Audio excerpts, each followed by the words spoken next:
Narito ako sa isang lugar na di ko maintindihan.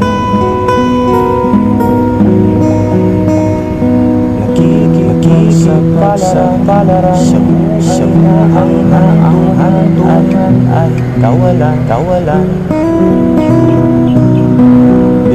Biro